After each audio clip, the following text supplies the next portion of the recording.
Welcome back, everyone, to another deep dive. Yeah. I'm really excited for this one. We're going to be taking a look at Devdutt Pattanaik's 7 Secrets of Vishnu. Oh, yeah. This is a great book. I think there's going to be a lot to unpack here. Yeah, absolutely.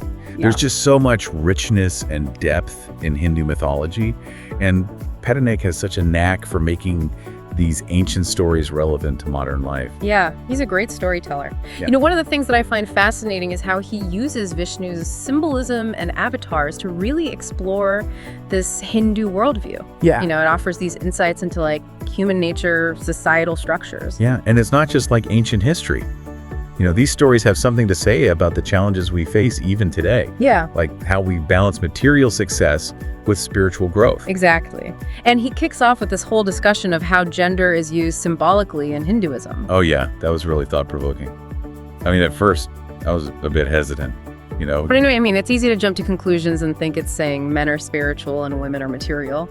Yeah, but that's not what he's saying at all, is it? Yeah, not at all. It's much more nuanced than that. It's using the male and female forms to represent these two fundamental realities. So it's like a metaphysical concept rather than like a literal interpretation of gender roles. Exactly. In Hindu metaphysics, you have Prakriti, which is the material world, and it's often symbolized by the female form, Because she embodies and gives birth to physical reality. Exactly. And then you have Purusha, which represents the spiritual reality, and that's symbolized by the male form. It's like the triggering force of observation. Exactly. It's all about this interplay between these two forces, shaping existence. It makes you think about those nature documentaries with the birds of paradise or something, and the males try to be as flashy and attention-grabbing as possible. Right, it's that dynamic of attracting and stimulating.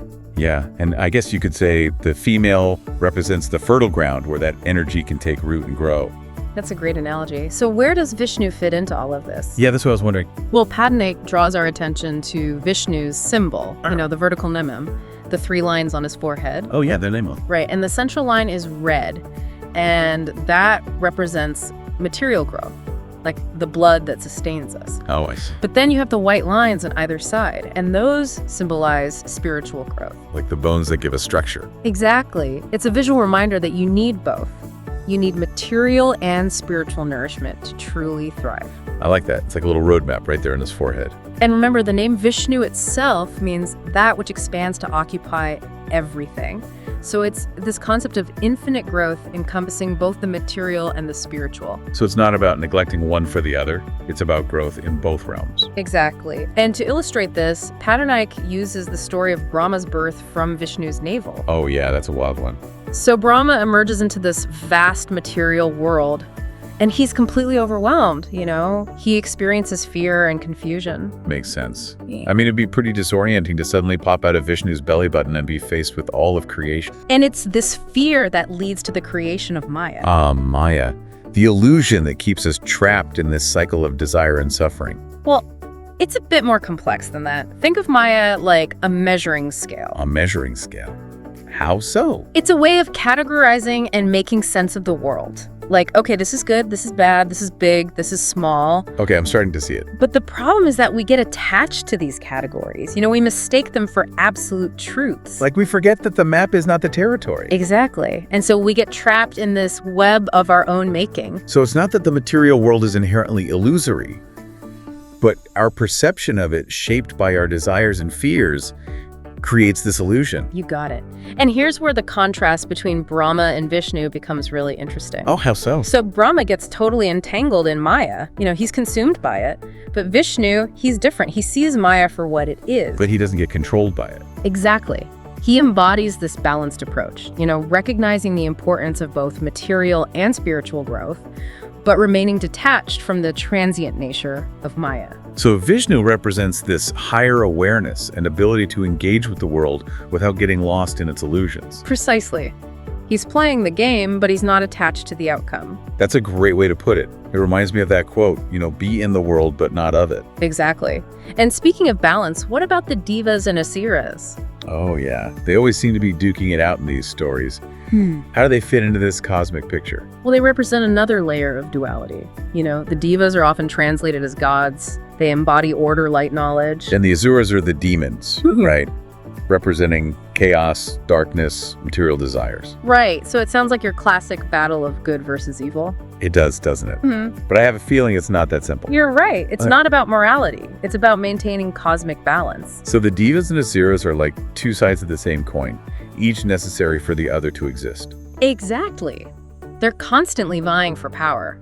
And this conflict is actually essential for the movement of Lakshmi. Lakshmi, the goddess of wealth and prosperity. Right.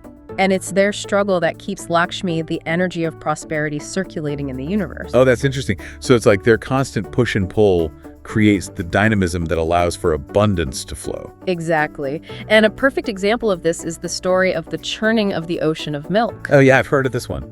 So the Devas need the Asuras' strength to actually churn the ocean. And from this churning emerges Lakshmi along with other treasures like Dhanvantari, the physician of the gods, and Amrita, the nectar of immortality. So even though they're at odds, they need each other to create something valuable. Exactly. It's all about collaboration, even in conflict. And of course, the Asuras try to hoard the Amrita for themselves, right? Of course, that's their nature. But then Vishnu steps in. What does he do? He takes the form of Mohini the Enchantress. Oh, I love Mohini. She's so cunning. And she tricks the Asuras into giving the Amrita to the Devas. So Vishnu is like the ultimate cosmic referee, making sure that neither the forces of order nor chaos gain absolute control. That's a great way to put it. And this brings us to the fascinating realm of Vishnu's avatars. Yes, the avatars, I've always been fascinated by them. So each avatar embodies Dharma for a specific age, right? Exactly. Dharma being that cosmic order. But here's the thing. What's that? Dharma isn't static. What do you mean? It evolves with each yuga, with each era adapting to the changing needs and circumstances. So it's not like a rigid set of rules, it's more like a dynamic principle that guides us toward right action in any given situation. Precisely. And that's where the avatars come in. Each one embodies the Dharma that's needed for that particular time. I see. So like Parashurama, the warrior priest avatar, he emerges to eliminate corrupt Kshatriyas, those who abuse their power. Exactly. He's like a cosmic reset button, making sure those in authority don't exploit their position. It's like he's setting the stage for Ram, the ideal king, who embodies Dharma, even when it requires tremendous personal sacrifice. Exactly. And that's what we'll dive into next time. The fascinating story of Ram and the complexities of Dharma in the Ramayana. I can't wait, I'm already hooked. Okay, so last time we were talking about Vishnu's avatars and how each one embodies Dharma for a specific age. Right. And we left off with Parashurama setting the stage for Ram. Yeah, Ram, the ideal king. Exactly. And his story, the Ramayana, is like this profound exploration of Dharma. Yeah, it really dives into the nitty-gritty of what it means to live a righteous life, doesn't it? Absolutely. He faces exile, separation from Sita, all these challenges. And yet he never wavers in his commitment to righteousness. Never. Yeah. It's really remarkable, and it raises all these questions about duty, personal happiness, the greater good. Yeah, like when he has to abandon Sita because of public pressure, even though he knows she's innocent. Exactly. It's such a heart-wrenching dilemma, and it makes you think, is he prioritizing his role as a king over his love for Sita? Or is he making the ultimate sacrifice to uphold the integrity of his kingdom? Right. It's a decision that has repercussions for everyone involved. And it forces us to confront those gray areas where there's no easy answer. Yeah, it makes you think about the choices we all face in life and how sometimes doing what's right can come at a great personal cost. Absolutely. And it's in those difficult choices that the true nature of Dharma is revealed. I see what you mean. It's not just about following rules blindly, it's about understanding the deeper principles and acting with integrity, even when it's hard. Exactly. And Pattanaik reminds us that even in this act of apparent abandonment, Ram never wavers in his love for Sita. He refuses to remarry. He keeps a golden effigy of her by his side. Oh, wow. As a symbol of her purity and his enduring devotion. Exactly. It's a powerful image of unwavering love and commitment. And of course, Sita ultimately returns to the earth. Right, symbolizing Lakshmi's withdrawal. And Ram, unable to exist without Lakshmi, gives up his mortal form. It's like this cosmic dance of prosperity. It flows in and then it flows out. Even the greatest of kings are subject to it. Exactly. It's a poignant reminder of the cyclical nature of life and the impermanence of all things. Yeah, it's like a constant ebb and flow. And that impermanence is definitely a key theme in Vishnu's stories, isn't it? Absolutely. It's woven throughout. And it's something we see reflected in the different avatars as well. We've talked about Ram's active engagement with the world, but what about those who choose to withdraw?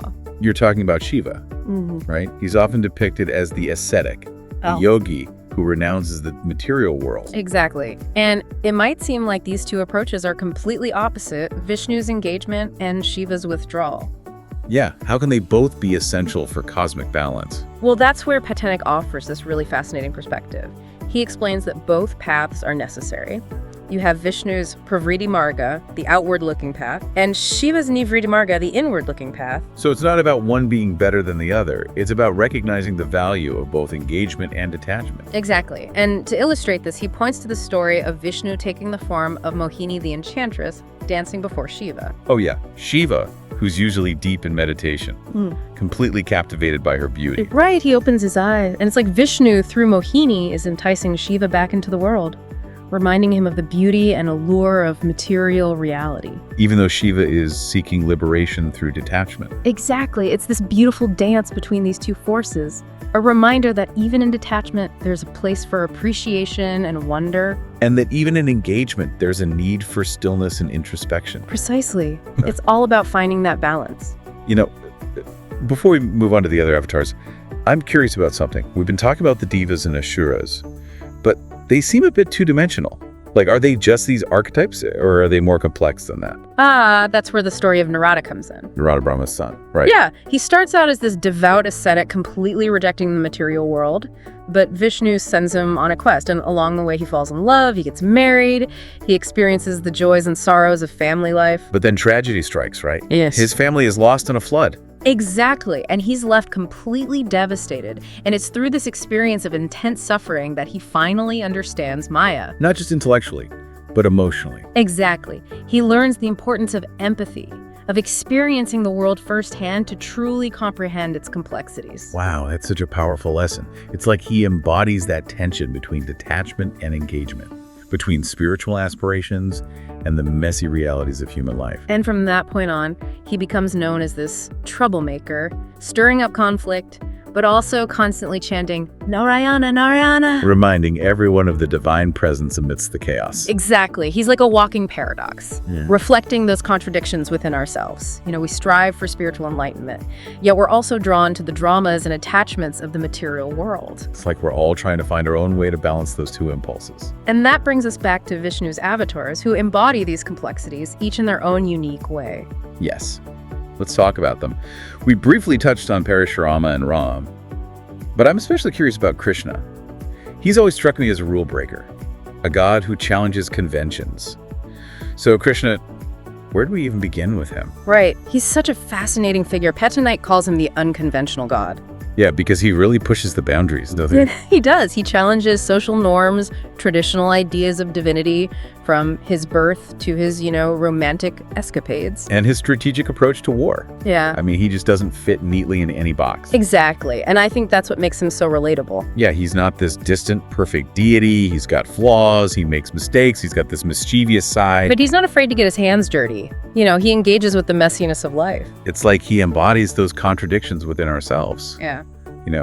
We want to be good, but we're also tempted by desires. Exactly. We crave spiritual liberation, but we get entangled in worldly affairs. And Krishna gets that. He doesn't shy away from it. Right. He embraces both the light and the shadow within himself and within humanity. And his actions, while unconventional, always point towards a deeper wisdom. So it's not just about the outward form, it's about the intention behind it. Exactly. He emphasizes acting from a place of love and compassion, even if it means bending the rules a little. It's like he's saying the letter of the law isn't as important as the spirit behind it. That's a great way to put it. True Dharma lies in aligning our actions with our highest values, even if it means challenging societal norms. And that's what we see in the Mahabharata, right? With Krishna guiding the Pandavas. Exactly. He's not giving them easy answers, but he's encouraging them to act with integrity, to fight for justice, even when the lines between good and evil are blurred. It's like real life, It's rarely black and white. Right. There are so many shades of gray. And navigating those complexities requires wisdom, discernment, a deep connection to our own inner compass. And Krishna helps them develop that. I think one of the most poignant moments in his story is when he leaves Vrindavan. Oh, yeah. It's heartbreaking. He's leaving behind this carefree life, this idyllic existence as a cowherd. And all the milkmaids are weeping, begging him to stay. It's such a powerful image of attachment and the pain of letting go. But it's also a reminder that everything is impermanent. Even the most blissful experiences come to an end. And that clinging to them can cause suffering. Exactly.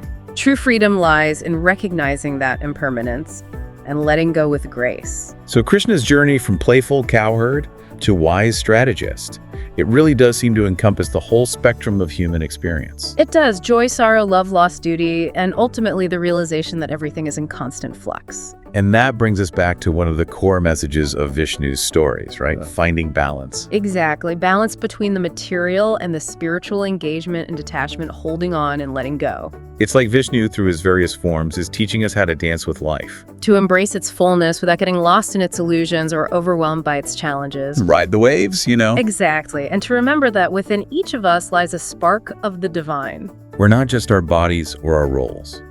We're something far greater. Something infinite and eternal. And that's a really beautiful thought to end on, isn't it? It is. It's been such an incredible deep dive. I Yep. feel like we've just scratched the surface of these stories. Yeah, there's so much more to explore. And I hope our listeners will continue to delve into this rich world of Hindu mythology. Absolutely. And maybe you can even find your own interpretations, your own connections to these ancient truths. Right. It's a journey of discovery that never really ends. Well, on that note, I think it's time to wrap up this deep dive. Until next time, keep seeking, keep questioning, and remember within infinite truths lies the eternal truth. We'll see you on our next deep dive.